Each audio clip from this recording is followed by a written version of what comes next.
Hi everyone. जैसे कि APPSC prelims का रिज़ल्ट आउट हो गया है और अब सभी के मन में एक क्वेश्चन होगा कि अब शुरू कहाँ से करें, व्हाट नेक्स्ट। हम लोगों ने प्रीलिम्स का तैयारी किया, जम कर किया 2 महीना 3 महीना, उसका रिज़ल्ट अभी आप लोगों को पता है, अच्छा हुआ ख़राब हुआ। आप लोग को ये भी पता चला है कि कहाँ आपने गलत किया, कहाँ सही किया। तो अभी उस दायरे को देख के, उस जर्नी को देख के आप बहुत चीज़ सीखे होंगे। तो आपको क्या करना है आगे, जिन्होंने क्वालिफ़ाई किया है और जिन्होंने क्वालिफ़ाई नहीं किया, तो वो सब बात करेंगे इस वीडियो में। तो चलिए वीडियो को शुरू करते हैं। सबके दिमाग में एक ही क्वेश्चन है कि व्हाट नेक्स्ट। अब हम लोग क्या करें, क्या पढ़ें। हम लोगों ने प्रीलिम्स के लिए पढ़ा पर वो हुआ नहीं हुआ, फिर आगे क्या करते हैं।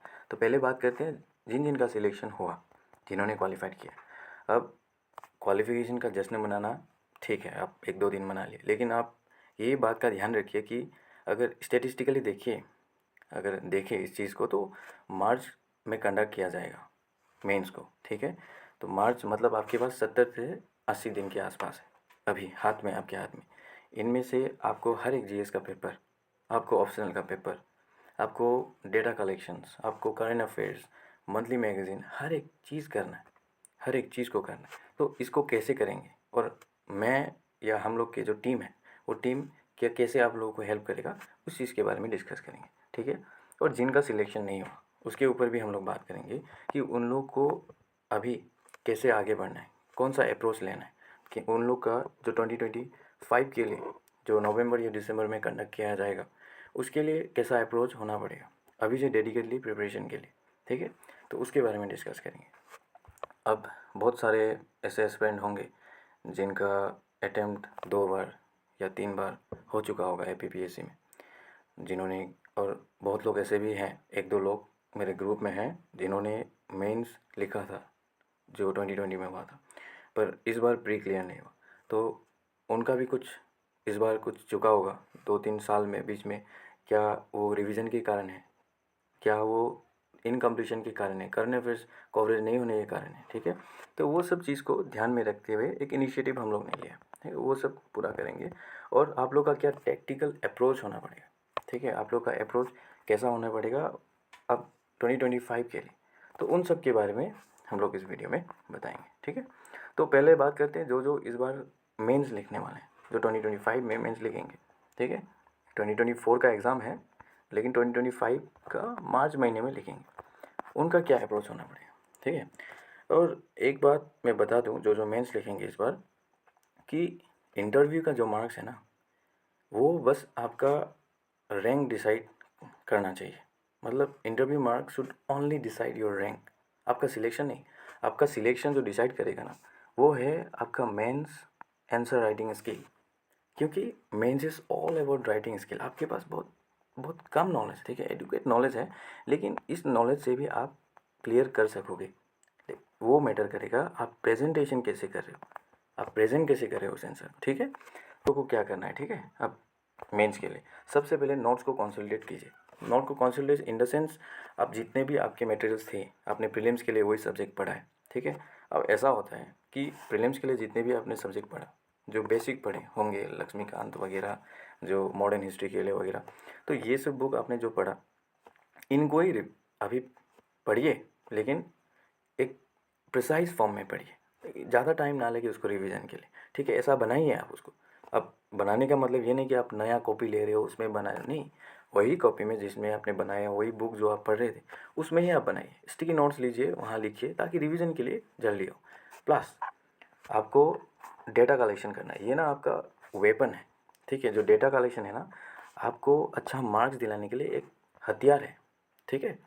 और स्कीम्स, गवर्नमेंट स्कीम्स देखना है कि हर आंसर में आप यूज़ कर सको। दूसरा, बजट देखना है आप लोगों को। स्टेट का बजट देखिए, सेंट्रल बजट देखिए, क्योंकि ये आपका आंसर का स्टार्टिंग में और एंडिंग में, जो बोलते हैं ना इंट्रोडक्शन और कंक्लूजन, उन दोनों में यूज़ होगा, ठीक है। और मैपिंग, ये मैपिंग जो है ना, ये ऐसा चीज़ है, ठीक है। मैपिंग आपको ज्योग्राफी में ही नहीं, एग्रीकल्चर में भी हेल्प करेगा। और पॉइंट नंबर 2, आंसर राइटिंग, ठीक है। ये तो आपको मस्ट करना ही है। सपोज़ आपने स्कूल में लिखा होगा आंसर, है कि नहीं? जो फर्स्ट टाइम इस बार अटेम्प्ट करने वाले हैं, जिन्होंने पहले लिखा है उनको पता है कि कितना रोल प्ले करता है आंसर राइटिंग, ठीक है? आंसर राइटिंग अगर आपने जस्ट किया है पहले, तो आपका 20% वो कंप्लीट है। स्कूलिंग में कॉलेज में अपने ह्यूमैनिटी बैकग्राउंड से अगर आप हो, तो आपको पता है कि आंसर राइटिंग कैसे करना है। तो आप लोग को ये 20% से 90% तक लेके जाना है, ठीक है? तो यही प्रैक्टिस करना है आपको, ये 70 टू 80 डेज़ के अंदर अंदर, ठीक है? तो वो कैसे करेंगे, उसके लिए जो हम लोग का ग्रुप ऑलरेडी था एक, तो उसमें ही लिंक मैं भेज दूंगा, और एक मेंस कैटलिस्ट ग्रुप हम लोग बनाएंगे, जहाँ केवल जितने भी पीपीएससी के इस बार जो मेंस लिखेंगे वो सारे बच्चे होंगे, ठीक है? उसमें चैट ओपन किया जाएगा, ताकि जो स्टूडेंट का डिमांड है, जो उन लोगों को जो चीज़ चाहिए, वो सब हम लोग प्रोवाइड कर सकेंगे इजीली। अब बात आए कि क्या क्या प्रोवाइड करेंगे, ठीक है? तो चलिए देखते हैं। सबसे पहले हम लोग एक फ्रेमवर्क के साथ एक टारगेट फिक्स करेंगे। टारगेट मतलब हम लोग के पास 70 से 80 दिन है। अब इस दिन में इसको डिवाइड करेंगे हम लोग कि कौन सा सब्जेक्ट को कहाँ देना है, कैसे देना है। वो आपका, ठीक है, आपका ओपिनियन होगा ही, अपना ओपिनियन होगा, लेकिन ओवरऑल आप टाइमलाइन को कैसे डिवाइड करेंगे वो वहाँ डिस्कस किया जाएगा, ठीक है? कि सबसे पहले बहुत लोग सबसे पहले ऑप्शनल करते हैं, फिर उसके बाद जो स्पेसिफिकली मेंस के लिए जो सब्जेक्ट है, जैसे कि एथिक्स हो गया, इंटरनल सिक्योरिटी हो गया, जो नॉर्थ ईस्ट में बहुत इंपॉर्टेंट है इंटरनल सिक्योरिटी, तो ये सारी चीज़ को पहले करते हैं, फिर जीएस की, क्योंकि जीएस ऑलरेडी उन्होंने प्रीलिम्स के लिए पढ़ा है, तो ये तो कौन सा पढ़ना है कौन सा नहीं पढ़ना है पहले, ये सब डिस्कशन होगा, ठीक है? सबसे पहले हम लोग ये करेंगे। और सेकेंड में कीवर्ड्स एक ग्रुप में हम लोग प्रोवाइड करेंगे। अब कीवर्ड्स मतलब कैसा कीवर्ड्स, इसमें हम लोग जैसे वोकल फॉर लोकल, ये कीवर्ड हो गया जो आपको बाकी लोग के आंसर से अलग बनाएगा। आपको अलग बनाना है अपने आंसर को, ताकि आपको अलग मार्क मिले। बाकी लोग को 4 मिल रहा है हर एक आंसर में, आपको 5 मिले, 4.5 मिले, हाफ मार्क भी बहुत ज़्यादा डिफरेंस लाएगा लास्ट में जाके, ठीक है? तो उसके लिए ये कीवर्ड्स नेसेसरी है आपका आंसर को अच्छा लगने के लिए। अब कंक्लूजन पे लिख दिए हैं कि ठीक है, ऐसे कल्चर को प्रमोट करना है, और गवर्नमेंट ऑफ इंडिया का ये इनिशिएटिव है कि वोकल फॉर लोकल। तो इसमें जो व्यूअर्स है, जो आपका पेपर करेक्ट कर रहा है, उसको एट्रैक्टिव लगेगा आपका आंसर, ठीक है? तो ये सब हम लोग एक पीडीएफ फॉर्मेट में प्रोवाइड करेंगे, जो कि ग्रुप में प्रोवाइड होगा। आप लोग जस्ट रीडिंग कीजिए, उसको आंसर में यूज़ कीजिए, और बढ़िया, बाकी कुछ करने का ज़रूरत नहीं, ठीक है? तो कीवर्ड्स में ये 5 आई इनिशिएटिव, जैसे 5 आई मतलब अब क्या क्या आएगा 5 आई में, बस आप याद कीजिए 5 आई। तो आप आई को ध्यान में रख के उसमें आएगा आपका intent, inclusiveness, innovation, investment, infrastructure. तो देखिए आपका ऐसे क्लियर होते जाएगा, ठीक है? और तीसरा एक फ्रेमवर्क।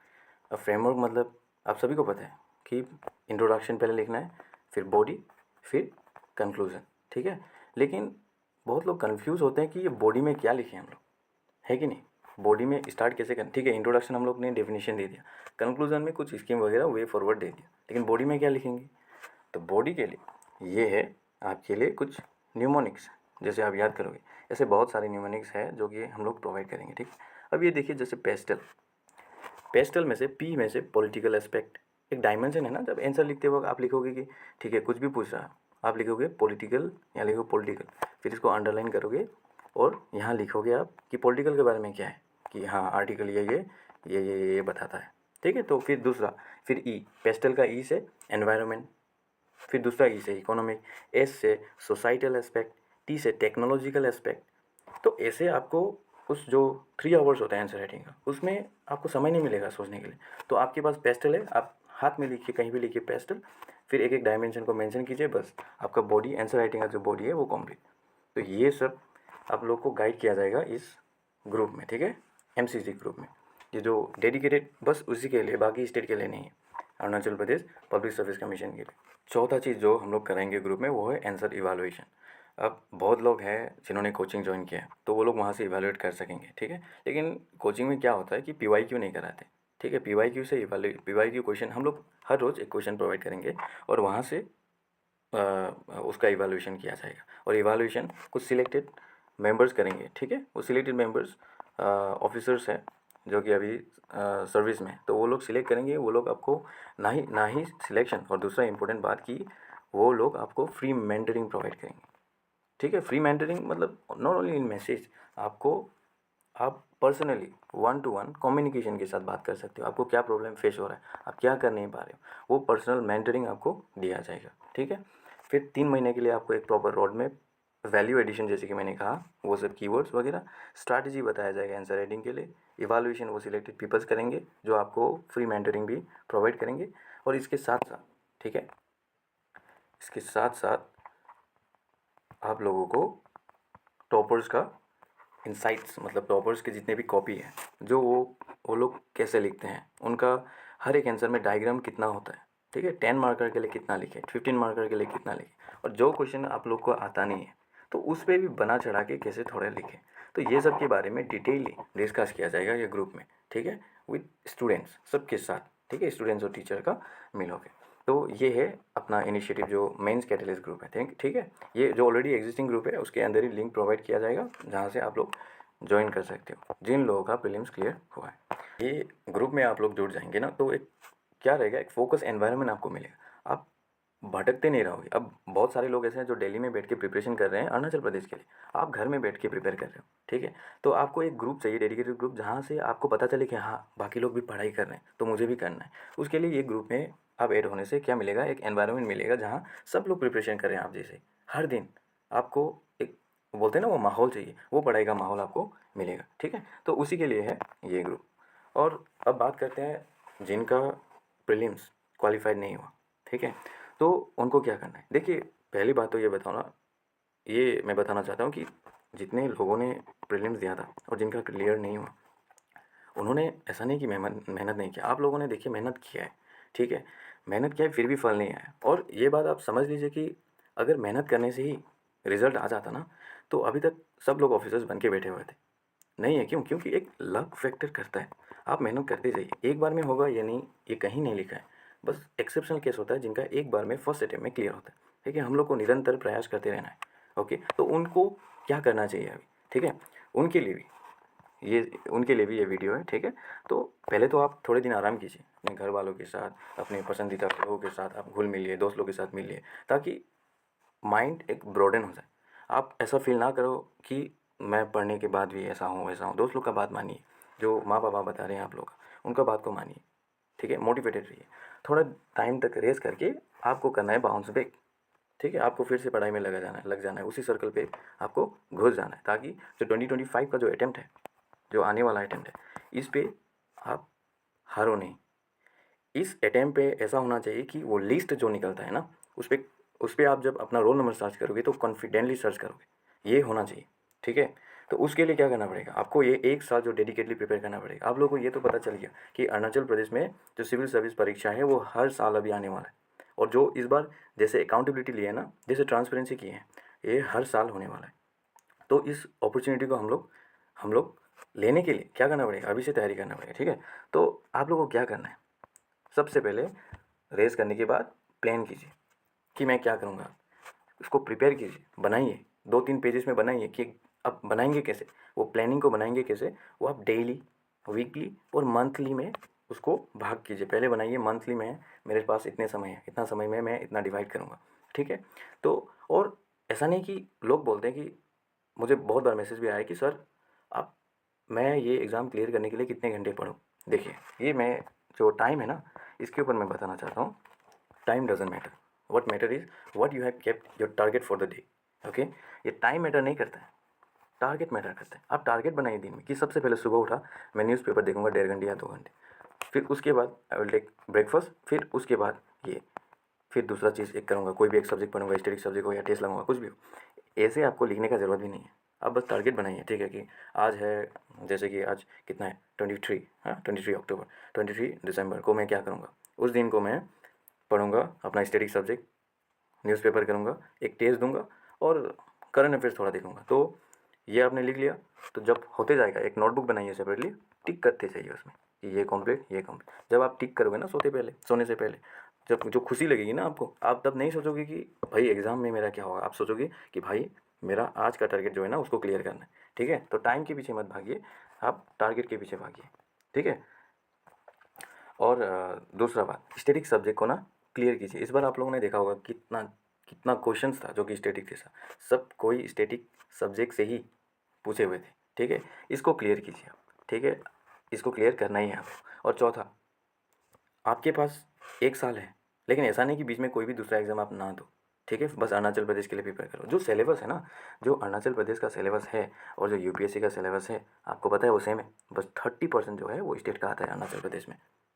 तो वो डजन मैटर ना भाई। आप लोगों के पास एसटी का क्या है, रिजर्वेशन है, जिसमें जो 70% जो मार्क्स चाहिए आप लोग को, इधर से भी आपको बस 40% या 30% स्कोर करना है, ठीक है। तो इसका फ़ायदा उठाइए, सेम सिलेबस है और आपको सेम चीज़ पढ़ना है, तो एक जोश आएगा कि हाँ भाई एग्ज़ाम पास आ रहा है, मुझे पढ़ना है, मुझे पढ़ाई करना है। तो यूपीएससी के लिए तैयारी शुरू कीजिए, ठीक है। इसके लिए हम लोग ग्रुप में निरंतर हेल्प करते रहेंगे, हर चीज़ प्रोवाइड करते रहेंगे, ठीक है। यूपीएससी के लिए हो या आईपीएससी के लिए हो, करंट अफेयर्स के लिए कंसाइज नोट्स प्रोवाइड किया जाएगा, जो कि हर एक मैगज़ीन, एक इंस्टीट्यूट का मैगज़ीन से कंपाइल करके बनाया जाएगा, ठीक है। और जो हम लोग का ग्रुप है, वो ग्रुप में मंथली करंट अफेयर मैगज़ीन भी प्रोवाइड करेंगे हम लोग, कोई भी एक इंस्टीट्यूट का, जो कि नामी इंस्टीट्यूट जो प्रूवन है कि हाँ यहाँ से करंट अफेयर्स आते हैं या बहुत हम लोग को हेल्प होता है मेंस आंसर राइटिंग के लिए, ठीक है। वो सब हम लोग हेल्प करेंगे, उसका टेंशन मत लीजिए हम लोग। और जितने भी वैल्यू एडिशन है, वैल्यू एडिशन मतलब कुछ ट्रिक से चीज़ों को याद करना। इस बार आप लोगों ने देखा होगा एपीपीएससी में शेड्यूल कितने क्वेश्चन आए हैं शेड्यूल में, है कि नहीं। अब कितने लोग उस शेड्यूल को भी गलत करके आए हैं, शेड्यूल को, जो कि ये स्कोरिंग पॉलिटी जो है ना, बहुत स्कोरिंग सब्जेक्ट है और इसमें मार्क गवाए तो ख़त्म, ठीक है, उपाय कमा। तो क्या करना है इसके लिए ना, जैसे ये टीयर्स ऑफ ऑल पीएम हो गया, ये शेड्यूल, अगर शेड्यूल के लिए आप टीयर्स ऑफ ऑल पीएम ये भी अगर याद कर लेते तो बस ख़त्म। लेकिन टी से टेरिटरी, इस इमोलमेंट, ये म्यूनिसिपलिटी का आया था ना, तो 12 शेड्यूल म्यूनिसिपलिटी। तो ये सब हम लोग वैल्यू एडिशन उधर ट्रिक्स का हेल्प करेंगे। फिर टेस्ट सीरीज आपको फ्री में प्रोवाइड किया जाएगा, नॉट ओनली स्टेट के लिए। आप लोगों ने देखा होगा कि स्टेट का क्वेश्चन था ही नहीं, तो क्या फ़र्क पड़ता है, आप यूपीएससी के लिए करो या एपीपीएससी के लिए करो, एक ही है। तो क्यों ना यूपीएससी के लिए जितने भी टेस्ट सीरीज़ हैं, जितने भी नामी इंस्टीट्यूट के टेस्ट सीरीज़ हैं वो लगाएं, नॉलेज तो एक ही है, एक ही सिलेबस है, तो वो सारे टेस्ट सीरीज़ फ्री में प्रोवाइड किया जाएगा, ठीक है। फ्री में, कुछ ये पैसा वगैरह नहीं चाहिए इसके लिए, सब कुछ आपको फ्री में प्रोवाइड कराया जाएगा। अब ये है आपका जो अपकमिंग कुछ भी एग्ज़ाम्स के लिए आप लोग को ऐसे ही आगे बढ़ते रहना है, ठीक है। और ये ऑब्वियसली मैं जितना भी आप लोगों को बोल रहा हूँ कि दुख मत करिए, ये लगेगा, आप लोगों ने मेहनत किया है, 3 महीना 4 महीना 1 साल, इतने साल वेट करने के बाद ये एग्ज़ाम आया था, वो भी आप लोगों ने किया, ठीक है। लेकिन कब तक हम लोग ऐसे बैठेंगे, कब तक उदास होकर बैठेंगे, बाउंस तो करना है, फिर से स्टार्ट तो करना है, बोलते हैं ना रीस्टार्ट करना है, वही है। आप बैठिए, खुद को आइसोलेट कीजिए, इस माहौल पे लीजिए, आइसोलेट करके अगर वो माहौल चाहिए देखिए, तो इसके लिए ग्रुप है ना, यूट्यूब में इतने सारे वीडियोस हैं, वो देखिए मोटिवेशन के लिए, ठीक है।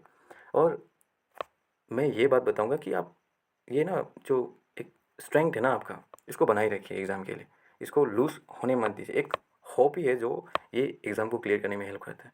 कितने लोगों का कितना अटैम्प्ट में निकलता है, ठीक है। तो एक ही बार में या 2 बार में इसको हार मानना सही नहीं है। और बाकी एग्ज़ाम जो यूपीएससी कंडक्ट करता है वो तो आ ही रहे हैं, इस 25 मई को यूपीएससी का होगा, वो आप लोग दे सकते हैं। और अगर बाकी सर्विस में भी जाना चाहते हैं तो यूपीएससी कंडक्ट करता है सीएपीएफ, ठीक है, ये भी दे सकते हैं। सीडीएस कराता है, ये भी दे सकते हैं अगर एज है। सीएपीएफ बहुत अच्छा पोस्ट है असिस्टेंट कमांडेंट के लिए। तो आपके पास ना प्लान भी बहुत सारा है, लेकिन प्लान ए पे फोकस कीजिए, पहले अपना समय फुल टाइम दीजिए इस पर, ज़रा देखते हैं क्या होता है कि नहीं। तो वही मैं लेक्चर लाते रहूँगा, मैं ऐसे सीरीज़ बहुत सारा लाते रहूँगा, जो कि अलग अलग सीरीज़ होगा, कोई ट्रिक्स के लिए होगा, कोई प्रीलिम्स पर्सपेक्टिव से होगा, कोई मेंस के लिए भी होगा। मेंस के लिए डेडिकेटली मैं, जब तक मेंस नहीं होगा तब तक हमारे जितने भी मेंबर्स हैं इस बी ऑफिसर में, वो सारे हेल्प करते रहेंगे सीरीज़ लाने के लिए, मेंस के लिए, ठीक है। तब तक के लिए थैंक यू।